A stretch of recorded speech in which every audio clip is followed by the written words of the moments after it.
Hello wonderful person, this is Anton, and it's about time we've discussed a very intriguing topic involving time crystals. A concept that was completely hypothetical for many years, until in the last few years researchers actually started to produce them in the lab.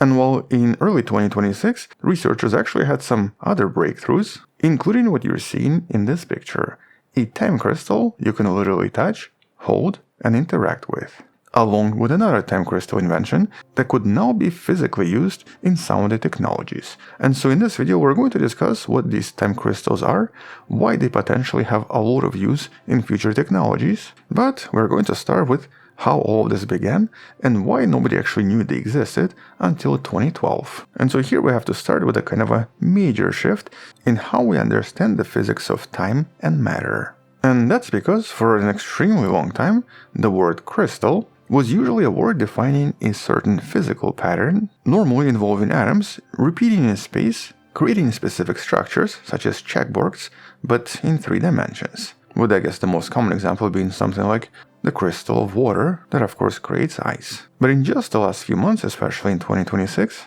researchers made some major breakthroughs that moved this concept from just being 3-dimensional in space to a concept that's now 4-dimensional in time as well, which is of course what a time crystal usually represents. And more importantly, it's not just a theoretical lab curiosity now, it's slowly becoming a functional tool. But it all starts with this guy, a Nobel laureate Frank Wilczek, who back in 2012 had a kind of a thought experiment or a kind of a revelation, realizing that in theory, nature should also consist of what's known as time crystals, or essentially materials that don't just repeat and create patterns in space, but they also do so in time. Okay, let's try to imagine this in a slightly different way. Imagine a bunch of marbles or a bunch of rocks in a bowl of water. Eventually they all settle at the bottom, and eventually they all stop moving.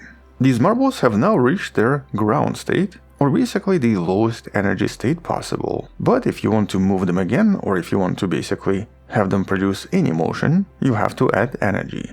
And so for example here you can I guess shake the bowl. But a time crystal is essentially a system where the particles in their lowest energy state actually still continuously move. And they don't just move, they move in a very repetitive, predictable pattern, returning back to the original spot once in a while. In other words, even when they have no external energy, they still continuously repeat the same thing, and they do so with a very predictable pattern. In more scientific terms, they break the time translational symmetry. And though in normal physics the laws of nature should look the same today as they do tomorrow, a time crystal essentially creates its own internal rhythm that's entirely different from the environment around it. In other words, for as long as nothing else affects it, it creates its own rules and it creates its own laws. But this is an important part. It's not some kind of a free energy machine or some kind of a perpetual motion machine. Here the system is already in its lowest energy state, and so no work and no energy can be extracted from it.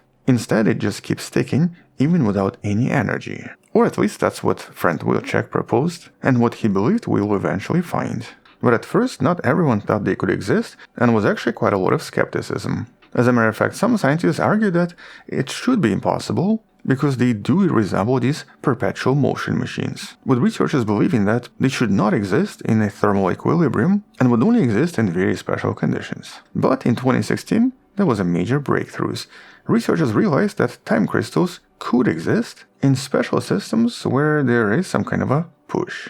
For example, in 2017, researchers created the first discrete time crystal using trapped ions and nitrogen inside diamonds. It was reported in the study, you can find any description, but in essence here we had the first example of what seemed to be an actual physical time crystal. Even though this was a special case of a time crystal, it was a time crystal nevertheless. But then every single year, and sometimes even every single month, there was more and more breakthroughs. And by 2021, by using one of the quantum computers known as Sycamore, researchers even created one inside the computer.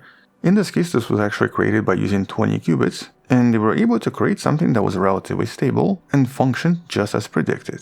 Moreover, in 2021, scientists from the University of Hamburg created a new version of a time crystal that was actually stabilized by its environment and did not dissipate. And in previous examples, the environment usually destroyed them. And so here, even the environment itself was used to keep the oscillations alive making the crystal more or less permanent. But it was really last year, and I think we actually discussed this in one of the videos in the description, that researchers finally created a time crystal that was even visible to us. As in, they created something that was visible to our eyes and was not just mathematical and involved atoms. Although in this case, it kind of resembled this.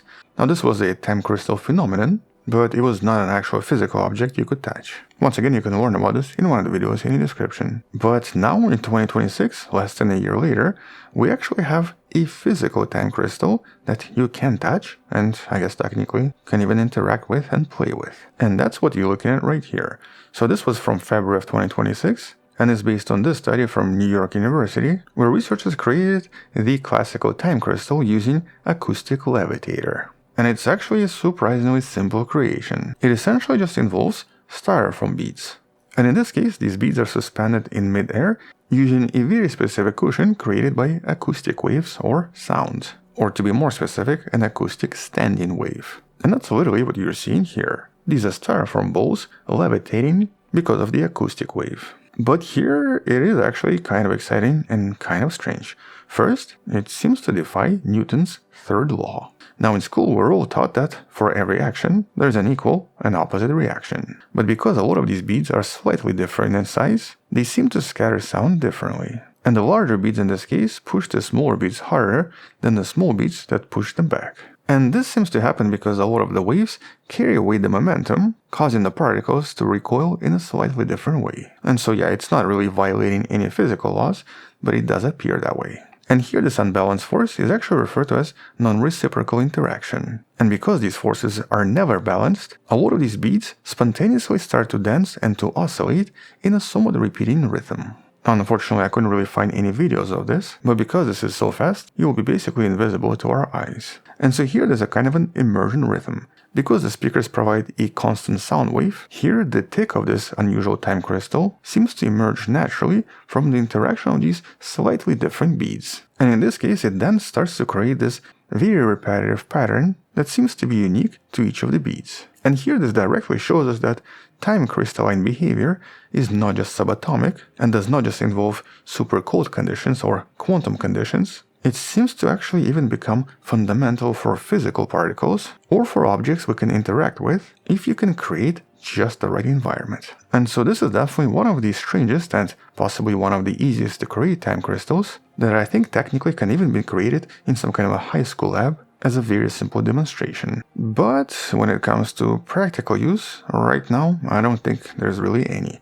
As a matter of fact, even the scientists in this case do not propose any physical use. I mean, in theory, we could use this as some kind of a precision timing device, or to possibly use this as some kind of a very, very precise environmental sensor. But at the moment, this is really just more of a demonstration than an actual practical proposition. Although some of the external commentators do suggest that maybe this could be used to mimic various biological systems or biochemical networks, or to even create self-organizing machines like micro-robots that can use very similar techniques and very similar acoustic controllers to organize themselves, because in this case we can predict exactly what patterns they'll form. But even though this styrofoam discovery is not maybe very practical, this other one is. And this is based on a very different study from just a few weeks ago, where researchers for the first time created something that's not just one-dimensional, but is actually two-dimensional.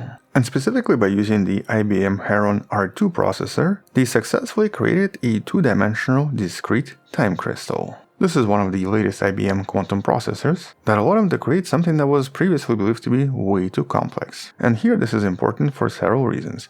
First, the complexity. They were actually able to use 144 qubits arranged in a very specific way. Here this is a massive scale compared to previous experiments. But more importantly, unlike previous models that used somewhat unusual couplings, the new study used what's referred to as the Heisenberg coupling, which actually mimics how real materials usually interact. Or just to rephrase this, here, even though this is inside a quantum computer and is technically a simulation, it's a model that reflects real-world physical systems very well. But more importantly, unlike other quantum simulations, here this crystal was remarkably stable and was not very sensitive to various types of noise. And so it was able to persist much longer than previous attempts. Now, the actual study and the actual discovery is quite complex and involves a lot of quantum mechanic principles, but in a nutshell, they essentially were able to recreate a somewhat intriguing version of a two-dimensional time crystal that showcases something referred to as quantum utility, or basically here the authors bridge the gap between theoretical toy models and a somewhat complex experimental realization of what you would call quantum matter. In essence, allowing scientists to create more stable quantum systems that can persist much longer even in hotter conditions. And so here this confirms that time crystals can be robust, can be stable, and can even contain several dimensions. But more importantly, this is a very important application to this idea of quantum computing. In essence, this can actually help us overcome one of the biggest hurdles in modern quantum computing that has still not been overcome. And specifically, qubits lose their information very quickly. This is what we refer to as decoherence. But because time crystals are naturally stable and usually resist a lot of noise, they can be used in, for example, quantum memory to then allow data storage much longer than before. In other words, for quantum researchers, this takes them just a little bit closer to finally realizing an actual working quantum computer. Now we're still not there yet, but this particular experiment is somewhat important. At the same time, as I mentioned, this also allows us to create super accurate clocks. And that's not just this particular experiment.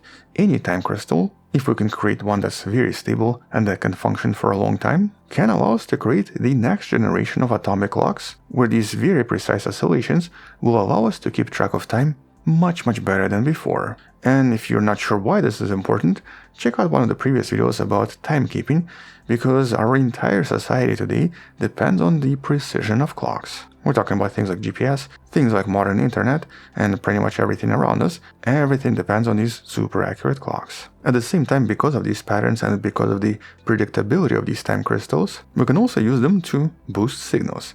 As a matter of fact, it's already been proposed that we can actually use photonic time crystals to dramatically increase the amount of data that's sent from one place to another if we can create a time crystal that's very stable long term. Now right now this only involved much smaller experiments, but that's essentially one of the potential practical propositions. But that's actually why this concept is so exciting.